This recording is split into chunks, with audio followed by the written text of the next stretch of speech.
ابراہیم نے جب بھی کوئی نیکی کا کام کیا تو وہ بڑی خوبصورتی کے ساتھ کیا، یعنی احسان کے درجے میں۔ آگ میں پھینکا جانا ہو تو وہاں بھی آپ نے جس صبر اور تحمل کا مظاہرہ کیا۔ حضرت ابراہیم کی زندگی کا ایک اور پہلو جو میں آپ کے سامنے آج اجاگر کرنا چاہتا ہوں کہ حضرت ابراہیم نے جب بھی کوئی نیکی کا کام کیا، جب بھی اللہ کی رضا کے لیے انہیں کوئی کام کیا تو وہ بڑی خوبصورتی کے ساتھ کیا، دل جمعی کے ساتھ کیا، دل کی گہرائیوں کے ساتھ کیا، بغیر کسی شک اور شبے اور تذبذب کے کیا، یعنی احسان کے درجے میں۔ آگ میں پھینکا جانا ہو تو وہاں بھی آپ نے جس صبر اور تحمل کا مظاہرہ کیا، بیوی کو اور بچے کو ریگستان میں چھوڑنا ہو تو جس خوبصورتی کا آپ نے وہاں اظہار کیا، اور جب بچے کو اللہ کی راہ میں قربان کرنے کا معاملہ بھی آیا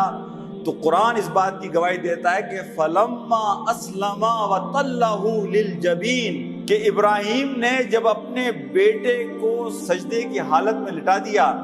یہاں میں ایک بہت اہم بات آپ سے کرنا چاہتا ہوں کہ قرآن یہ گواہی دے رہا ہے کہ حضرت ابراہیم نے حضرت اسماعیل علیہ السلام کو سجدے کی حالت میں لٹایا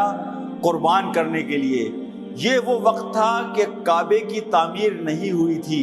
یہ وہ وقت تھا کہ جب مسلمانوں کے لیے کوئی قبلے کا تعین نہیں ہوا تھا۔ علماء یہ لکھتے ہیں کہ اگر قبلے کا تعین ہو چکا ہوتا تو حضرت ابراہیم حضرت اسماعیل کا رخ قبلے کی طرف کرتے، یعنی آپ نے حضرت ابراہیم نے اپنے بیٹے حضرت اسماعیل کو اس بہترین حالت میں لٹایا کہ جہاں وہ اللہ سے قریب ترین حیثیت میں ہو، اور وہ ہے حالت سجدہ۔ تو آپ نے حالت سجدہ میں، یعنی کچھ لوگوں نے تفاسیر میں یہ بات لکھی ہے کہ حضرت ابراہیم نے اپنے بیٹے کا رخ منہ اس لیے نیچے کیا تھا کہ باپ کی جو محبت ہے کہیں چھری پھیرتے وقت وہ ان پر غالب نہ آ جائے۔ مولانا امین حسن اصلاحی صاحب نے تدبر القرآن میں یہ بات لکھی ہے کہ اتنے عظیم نبی سے کہ جو اتنی خوش دلی کے ساتھ اپنے بیٹے کو راضی کر رہا ہے اللہ کی راہ میں قربان کرنے کے لیے،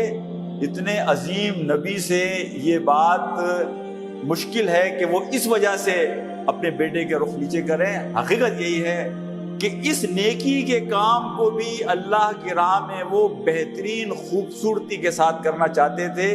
دل جمعی اور پوری خوشی کے ساتھ۔